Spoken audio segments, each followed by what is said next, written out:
Olá,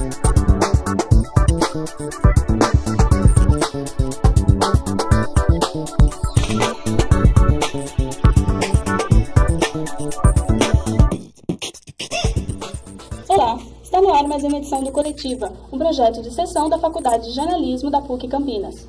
Hoje nós vamos conversar com o professor Júlio Pugliese, da Faculdade de Ciências Econômicas da PUC Campinas. Júlio Pugliese é formado em Engenharia Mecânica e é consultor de carreira profissional. Aliás, um tema que angustia especialmente os jovens que estão em busca de emprego ou tentando fazer uma transição da faculdade para o mercado de trabalho. Para entrevistar o professor Júlio Pugliese, estão presentes hoje os alunos Aline Molica, Tássia Vinhas, Matheus Donato e Cíntia Andretta. Em primeiro lugar, professor, gostaria de agradecer a sua presença aqui no Coletiva e encaminhar uma primeira pergunta. Como o senhor, que trabalha há mais de 12 anos na área de recursos humanos, descreve o perfil dos profissionais que a maioria das empresas quer contratar hoje em dia? Houve uma modificação muito grande nesses últimos 10 anos. Por quê? Todo mundo fala muito em globalização da economia.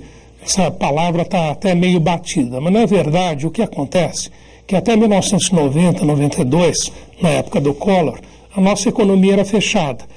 Nós vendíamos muito pouco para o exterior, porque não tínhamos qualidade e não tínhamos também processos, e nós importávamos também relativamente pouco. Importávamos porcaria, não é, ou matéria-prima, e não importávamos maquinário, não importávamos processos. Então, o profissional naquela ocasião era um profissional tolhido. Ele era um profissional que mais executava o que se mandava fazer. Não adiantava ele pensar muito. Não é? Ele tinha que executar da melhor maneira possível, perdendo menos material possível, tendo menos peças recusadas. Então, ele era um profissional que era um soldado bem mandado. Depois, com a globalização da economia, né, houve a possibilidade de importação de equipamentos, de processos modernos, e nós passamos a ser competitivos, passamos a comercializar com todo o resto do mundo. Dessa maneira, o que acontece? Se porventura você tem que comercializar com o resto do mundo, você tem que ter um custo de mão de obra menor. Para você ter um custo de mão de obra menor, você precisa ter funcionários mais atualizados e mais produtivos. Então, houve uma modificação e passou a pesar muito mais a parte intelectual, a parte de informação, do que a parte de formação simplesmente. Se fala muito em profissionais proativos, né? Tem esse termo. O que seria esse profissional? Quais as características desse profissional hoje, proativo? A criatividade que conta mais? Como funciona isso? O que eu comentei com a Fernanda. Antigamente, o brasileiro ele sempre foi muito criativo. Só que ele teve a sua criatividade sempre bloqueada. Não adiantava você ser criativo. Né? Depois que o mercado se abriu, precisou-se dessa criatividade. Então, o que está havendo agora, nesses últimos anos, é uma liberação da criatividade que o profissional brasileiro tem. Então, o profissional ele precisa, em primeiro lugar, ser competente tecnicamente, da mesma maneira que no passado. Ele precisa conhecer o que ele vai fazer. Em segundo lugar, ele precisa ser um profissional que se atualize permanentemente. Acabou aquele negócio de você estudar e depois usufruir. A vida toda você vai ter que continuar estudando. Por quê? Porque o mundo ele vai evoluindo. Tá? Depois de você ser um profissional que está atualizado, né, permanentemente, você então precisa ser criativo, trazer novas ideias para a entidade que você está trabalhando. Agora, não adianta só trazer as novas ideias. Você precisa ajudar a que elas sejam colocadas em execução. E aí, então, vem a proatividade. Não há mais espaço para o soldado bem mandado. Ô, Júlio, você falou de atualização, e essa atualização tem tudo a ver com a qualificação técnica, né, do profissional. Essa atualização ela pode vir através de cursos de reciclagem, por exemplo.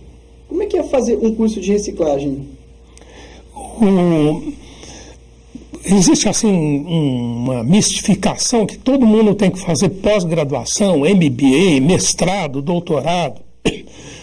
Claro, precisa, mas em primeiro lugar a pessoa precisa saber o que está acontecendo no mundo. Então, eu estou cansado de ver gente que fez pós-graduação, MBA e não lê jornal.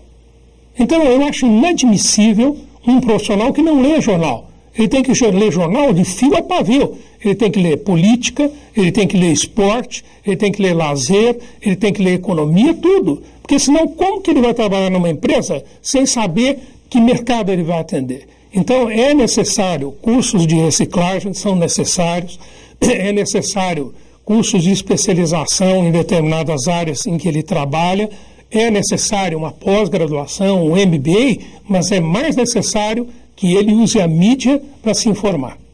Mas o senhor acha que esses cursos são viáveis, assim, mesmo que o profissional estiver desempregado, né? Porque que garantias ele vai ter de que vai conseguir mesmo um emprego? Se está desempregado, será que é viável fazer um curso de reciclagem? Viável é. O que você precisa é não se descapitalizar. Infelizmente, o prazo de recolocação, no passado, ele era por volta de 3 a 4 meses. Tanto é que você tem o seguro-desemprego, né, ele vai de 1 mês a 5 meses, porque estimava-se que um profissional em 5 meses ele se recolocaria. Só que a nossa economia, infelizmente, nos últimos anos, ela tem crescido muito pouco. E agora, nesse ano passado, ela decresceu. Então, o que acontece? Esse prazo de recolocação, que era, vamos dizer, de 5 meses, ele se torna de 8 meses, 1 ano, 1 ano e meio. Se, porventura, o profissional vai pegar aquilo que ele tem de reserva e vai investir num curso de atualização, ele vai acabar não dando de comer para a família dele. Então, eu acho que, num primeiro momento, ele precisa fazer um fluxo de caixa para ver quanto tempo ele aguenta e procurar se aprimorar através de literatura, através de bibliotecas, através de conversas com amigos, e se tiver capacidade financeira, aí então investir. Ninguém vai pegá-lo porque ele está fazendo um curso. Ninguém vai, você está fazendo pós-graduação? Não vale nada, só vale a pena aquele que se pós-graduou. Então, eu acho que é preferível ele procurar se preocupar com isso enquanto ele está empregado. Então não é garantia nenhuma, né, um curso de reciclagem?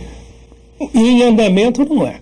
O curso de reciclagem ele é uma garantia enorme para quem está trabalhando, então ele vai fazendo para na hora em que ele for buscar uma oportunidade ou na hora que por uma infelicidade ele for desligado da empresa, ele já tem aquilo. Agora, não pesa nada para o entrevistador, ele está fazendo um curso, tá? Infelizmente. Certo, Júlio, a primeira coisa que a gente tem que fazer para se conseguir um emprego é enviar um currículo, né? Uhum. Existe alguma fórmula do currículo ou talvez ressaltar algumas habilidades que a gente tenha mais?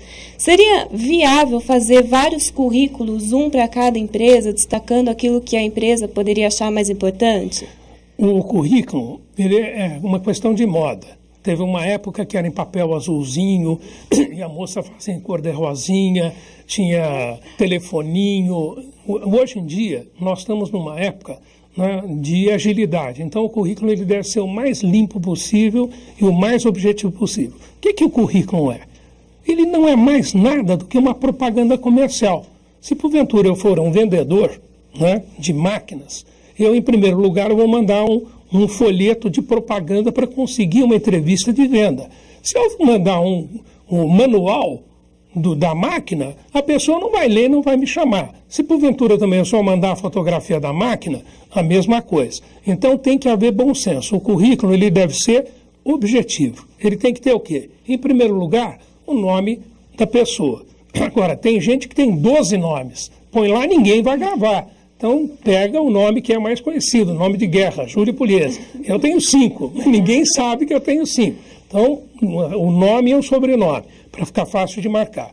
Depois, então, um endereço para ser localizado. E, de preferência, um telefone que tenha alguém para atender. Porque tem um monte de gente que põe telefone, não tem secretário eletrônico, não tem quem atende, não adianta nada. Né? E-mail se tiver. E, no outro canto, colocar a idade, o estado civil, né? E se tiver filhos também. Tá? Então, nós já sabemos quem é e sabemos aonde localizá-lo e quais as características pessoais. Depois, aí, então, vem o objetivo. O que você quer? Tem gente que coloca 12 objetivos. Então, é o famoso profissional bombril, 1001 utilidades. Pode. Se, porventura, você está procurando trabalhar numa determinada área, coloque aquela área. Eu quero trabalhar na área financeira. Se você quer trabalhar, pode trabalhar na área contábil também, e vai mandar para uma empresa na área de contabilidade, coloque só contabilidade. Então, se tiver dúvida, põe a área administrativa, a área de comercial, a área industrial, mas não colocar 20 objetivos. Depois, então, vem as habilidades ou as qualificações profissionais, não onde trabalhou. O que você sabe fazer? Porque se você não vender a sua imagem na primeira página, ninguém vai ler a segunda, tá certo? Então o profissional tem que vender a imagem dele na primeira página. Então todo mundo acha complicado fazer currículo. É muito simples, é apenas você listar aquelas coisas que você sabe fazer, colocando em primeiro lugar, como você disse, aquelas atividades que você vai exercer no seu futuro empregador. Na segunda página, você vai dizer aonde você exerceu aquelas atividades. Então vai o nome da empresa, o período que você trabalhou e a função que você tinha. Depois aí, como você se preparou para isso? Então você vai colocar formação escolar ou acadêmica se você for graduado. Se você fez uma pós-graduação, ela vai antes, né, para mostrar peso que você procurou se reciclar, como vocês disseram. Depois aí vem outros cursos que vai mostrar como ele, ao longo do tempo, ele procurou se reciclar e não ficar desatualizado. E, finalmente, então, vem outras informações. O que são outras informações? É tudo que não é qualificação profissional e não é curso. Então, é línguas que fala, viagens que fez, atividades que tem na comunidade, domínio de informática, etc. Basicamente isso. Certo. E ainda nesses currículos, a gente faz o currículo e na hora de entrega. Existem várias formas. A gente pode entregar de porta em porta ou deixar nessas agências de relações públicas. Algumas delas até entregam gratuitamente, né? Mas qual é a melhor forma? De graça ninguém faz nada, viu? E o famoso funcionário sacoleiro que sai distribuindo o currículo também não é legal. O currículo, né, o que nós dissemos? Ele é uma propaganda comercial. Vamos imaginar que você fabrique um bom produto, você fabrica uma máquina de costura de primeira qualidade. Se você botar uma mocinha distribuindo no semáforo o folheto, ninguém vai comprar a tua máquina, porque vão achar que é uma porcaria, tá certo? O currículo é a mesma coisa, ele é a coisa mais importante que você tem, porque ele está vendendo a sua imagem. Então ele não deve ser distribuído para qualquer um. Você deve distribuí-lo através de pessoas que você sabe que tem cuidado para com você, então não vão entregar para qualquer pessoa, e entregar nas consultorias de recursos humanos. As consultorias de recursos humanos são empresas que são contratadas pelas indústrias, pelo comércio, pelas empresas de Campinas, ou da onde você está, para ir buscar profissional no mercado. Mas ela não cobra nada de você, por quê? Porque ela tem alguém pagando para ela. Quem faz coisa de graça, outra maneira vai tirar, tá certo? E também é muito importante você olhar no jornal. Nós aqui temos um bom classificado de empregos, que é o Correio Popular, e também o Estado de São Paulo, e atender aquelas chamadas que dizem respeito a você. Vamos agora para um breve intervalo. Voltamos daqui a pouco com o programa Coletiva, que recebe hoje Júlio Pugliese. Até breve.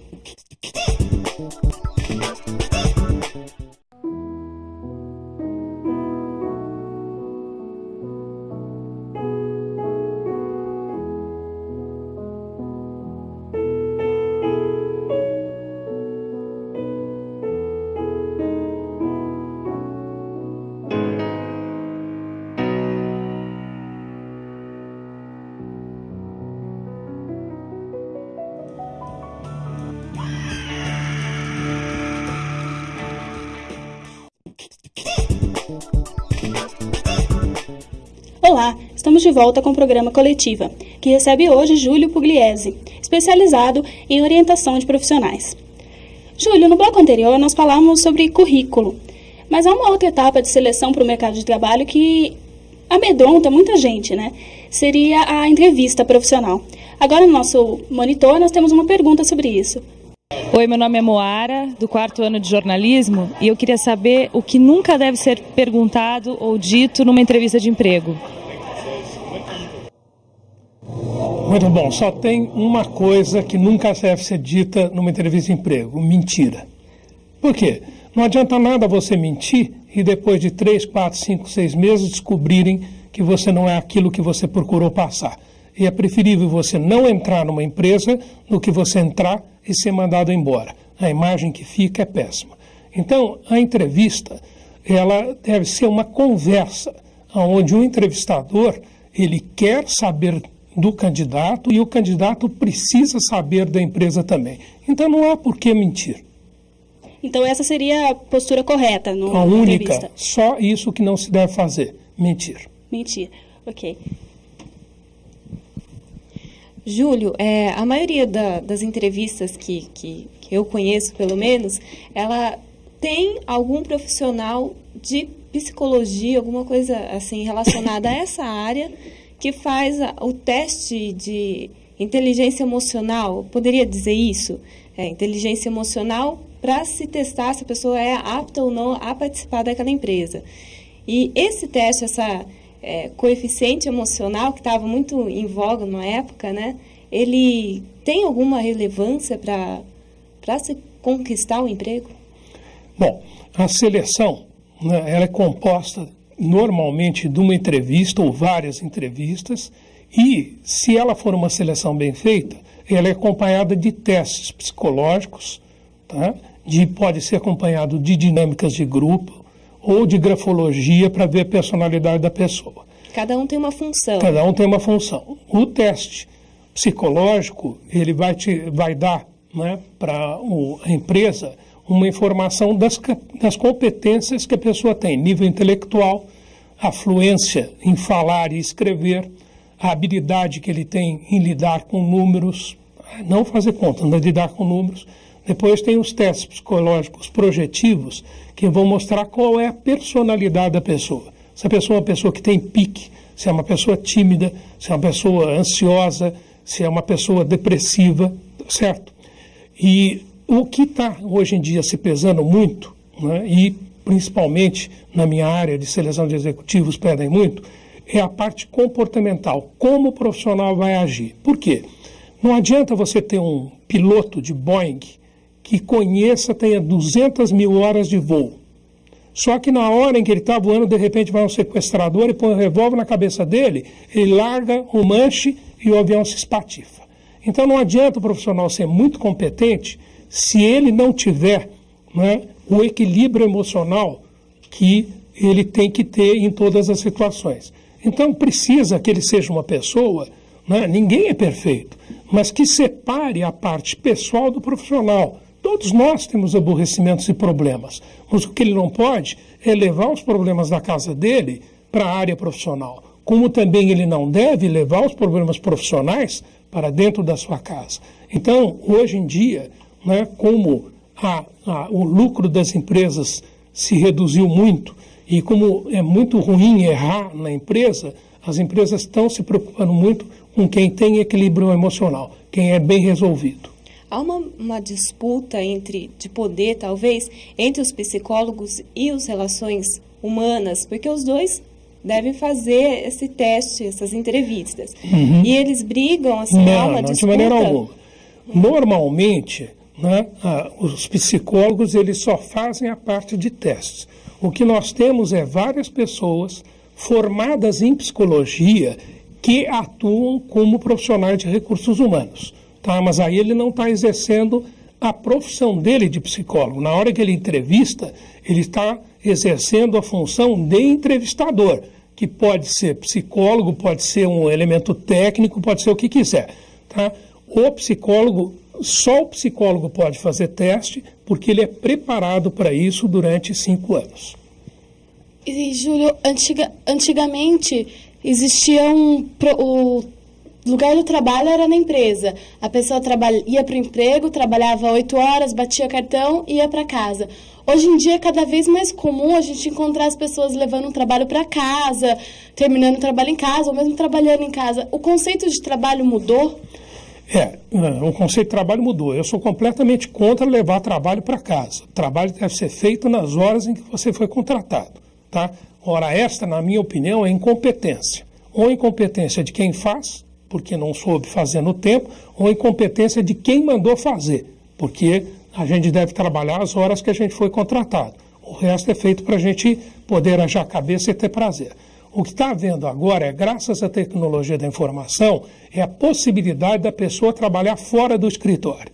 Então, se você, por exemplo, tem uma secretária, no passado ela tinha que ficar ao lado do chefe, porque ele ditava a carta, ele chamava para servir cafezinho, tirar xerox. Hoje em dia ela pode trabalhar na casa dela, ele liga pelo telefone, se comunica com ela por e-mail, ela faz o serviço da casa dela mesmo, ela toma. Não há necessidade mais da pessoa estar presente. Existe um monte de gente que já está trabalhando em sua casa. Tá? O pessoal chama isso de home office, escritório em casa. Então, a tendência é para que se caminhe para isso. Só que aí há uma outra característica do novo profissional que a gente não falou. O novo profissional ele tem que aprender a trabalhar sem supervisão. Sem supervisão não é trabalhar sem orientação, é trabalhar sem ser cobrado. Ele precisa ter responsabilidade e fazer aquilo que foi proposto a ele fazer. Mas essas atividades feitas em casa, elas não são ruins para o próprio lar, não atrapalha a privacidade? Como é que fica a relação familiar a partir do momento que a pessoa pode misturar o trabalho com a vida pessoal? Não fica ruim, porque as pessoas que fazem isso, a família aprende a dividir. Então, por exemplo, vamos imaginar que a secretária, ela trabalhe num determinado cômodo, num escritorinho que ela tem lá. É evidente que o filho dela não vai ficar entrando para brincar, que o marido vai chamar. Então, o que o pessoal chama home office é um escritório dentro de casa. Não necessariamente é um escritório com prateleiras, mas é um local onde se trabalha. Então, a família se acostuma a respeitar aquele espaço. Da mesma maneira que a família tem que se acostumar a não ficar ligando para o emprego da mãe e do pai. Na verdade, a família não se acostuma a isso, só liga numa emergência. Da mesma maneira, a família só vai interpelar o profissional na hora em que houver uma emergência. Ô Júlio, eu queria discutir um pouco a questão do profissional multifuncional. O senhor acha que um profissional cursar, né, fazer vários cursos diferentes, isso pode ajudar a ele conseguir um emprego? Não. O que é importante, em primeiro lugar, é ele fazer o que ele gosta. Não adianta você fazer o que você não gosta. Nunca você vai ser um sucesso se você não fizer o que você gosta. Ele tem que fazer, em primeiro lugar, o que ele gosta. Uma vez ele descobrindo o que ele quer fazer, ele tem que fazer o curso ou os cursos que permitam que ele tenha competência técnica para isso. Você falou em multifuncionalidade, isso é muito importante. Antigamente, nós não tínhamos os recursos da informática, então cada pessoa fazia uma coisinha. Hoje em dia, o tempo que sobra é muito grande, então dá para um profissional exercer várias atividades. Não ao mesmo tempo, é claro, você não pode assobiar e chupar cana, mas não há problema dele. Por exemplo, eu sou um executivo, tá? Eu decido e tal. Não há problema nenhum de eu sentar no computador e eu mesmo fazer uma carta em vez de mandar a secretária fazer. Não há problema de eu levantar e tirar uma cópia quando eu mandava a secretária fazer. Não tem problema de eu levantar e fazer o meu cafezinho na máquina em vez da copeira vir me trazer. É multifuncionalidade. O que a tecnologia da informação nos trouxe é a possibilidade de você usá-la para você se estressar menos. Obrigado, professor. Bom, nós vamos agora para mais um intervalo. Voltamos daqui a pouco para falar um pouco mais de mercado de trabalho com o professor Júlio Pugliese.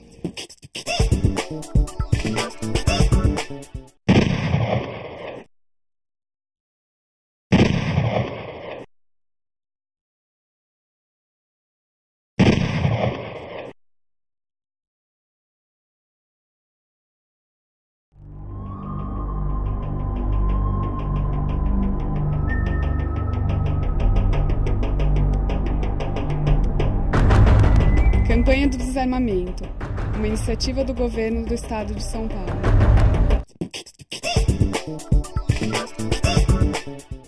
Estamos de volta com o programa Coletiva, que recebe hoje o professor Júlio Pugliese. Professor, hoje em dia não existe mais garantia de emprego. Estamos todos sujeitos a estar desempregados a qualquer momento. O senhor concorda? Plenamente. Da mesma maneira que o empresário pode, de uma hora para outra, perder o seu cliente. Eu acho que o empresário, para não perder o seu cliente, ele precisa se adaptar à necessidade do cliente. Se porventura antigamente, né, não tinha fast food, sanduíche rápido, né, o que esses lanchonetes fizeram? Passaram a fazer o sanduíche rápido, tá certo? Então, o profissional ele precisa também se adaptar às necessidades do empregador e não ficar esperando o empregador cutucá-lo. Tá? Da mesma maneira que o empresário não espera o cliente cutucar, ele se antecipa às necessidades.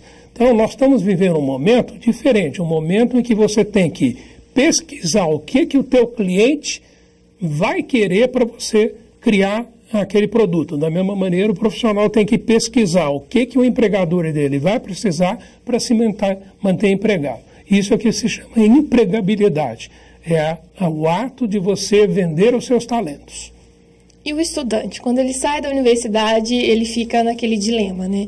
Vou atrás do primeiro emprego, aquela situação toda. Como fazer a ponte entre a universidade e o mercado de trabalho? Através de estágio. É a única maneira. É a única maneira. E o QI indica ajuda também nessa hora? Ajuda para chuchu. O QI, eu tenho uma estatística, trabalho há 12 anos com seleção de pessoal e tenho uma estatística. Das vagas que são preenchidas, 15% das vagas são preenchidas através de anúncio de jornal. 15% das vagas são preenchidas através de consultorias de recursos humanos. A chance de emprego.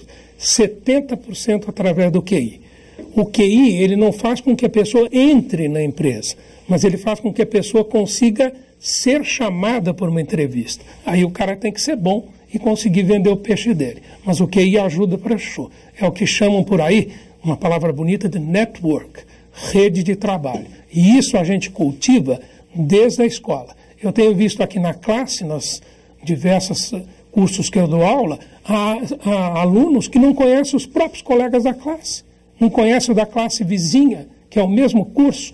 Isso é rede de relações. Então a gente tem que conhecer um monte de gente para a gente falar das nossas habilidades e surgirem oportunidades da gente ser chamado para uma conversa. E além de estar atualizado, ele deve procurar especializações e pós-graduação e tudo mais, como a gente comentou no outro bloco? Eu sou meio contra sair da graduação e fazer uma pós-graduação. Porque a gente só aproveita a pós-graduação, o curso de especialização, depois que a gente trabalhou um pouco. Então, eu sou mais favorável de dar 1 ano, pelo menos, para depois, então, fazer um curso de pós-graduação e especialização. Aí a pessoa diz assim, o que faz nesse meio tempo? Estuda inglês, né? Que é a língua comercial. Então, se não quiser ficar frio, quiser manter aquecido, estuda inglês e espanhol.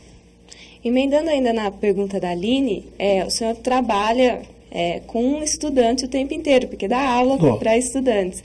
Eu queria saber quais que são as perguntas mais frequentes. Para os estudantes? Isso, sobre a relação de trabalho, sobre como conseguir um trabalho. As perguntas que os estudantes fazem? Isso.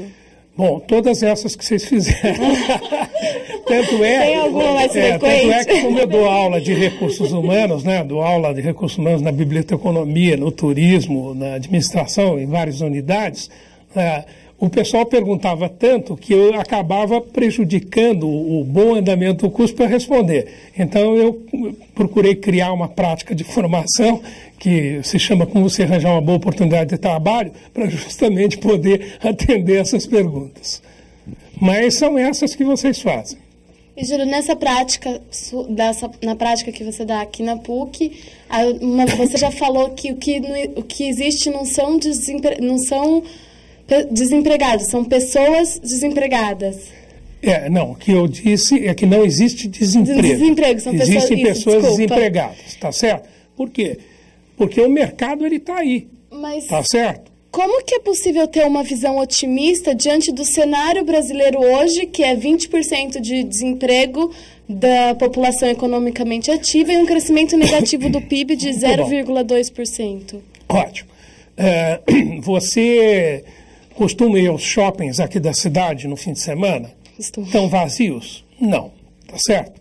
Se porventura você for aqui na Via Dom Pedro, às 4 horas da manhã você fica de pé no meio da Via Dom Pedro? Não. Os barzinhos e as boates estão lotados. Todo mundo está trabalhando, só que, infelizmente, no Brasil, existe o trabalho informal. Então, há pessoas que não estão trabalhando, não estão ganhando dinheiro? Mas não são 20%. Uma boa parte do pessoal tem trabalho informal, tem seu próprio negócio, é ambulante, senão a economia não giraria, tá certo? Infelizmente, nós tivemos um crescimento negativo, mas isso não quer dizer que não haja oportunidades de emprego, oportunidades de trabalho. Há oportunidades de trabalho para aqueles profissionais bem preparados. Agora, quem não é preparado, realmente vai ficar para trás. E para que direções o senhor acha que vão surgir mais vagas de trabalho? Principalmente em serviços, né? Porque nós estamos vivendo um mundo, né, que ele deixa de ser um mundo técnico para ser um mundo operacional. Então, a área de serviço, a área de turismo, a área de saúde, a área de jornalismo. Jornalismo é incrível. Há 10 anos atrás, quantas revistas, jornais, emissoras de rádio e televisão nós tínhamos? Canais fechados? Hoje em dia é enorme o número. É que a gente só olha aqui no Brasil, nós temos mania de olhar o que é ruim. A gente não olha o que é bom. Tá certo? Então, há uma série de oportunidades. A área de relações públicas é uma área que está crescendo tremendamente. Tem várias áreas. As áreas que estão crescendo menos são as áreas de indústria de base, de máquinas pesadas e tal. Mas o resto, a indústria química, tem crescido tremendamente. A indústria de alimentação também. Hotéis, hoje mesmo saiu no Correio Popular, estão sendo inaugurados 2 hotéis ali na Quidaban. Poxa, o Rampão Plaza está ampliando mais uma vez.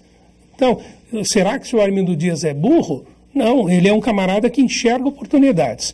Então, a crise está na cabeça de quem quer ter crise.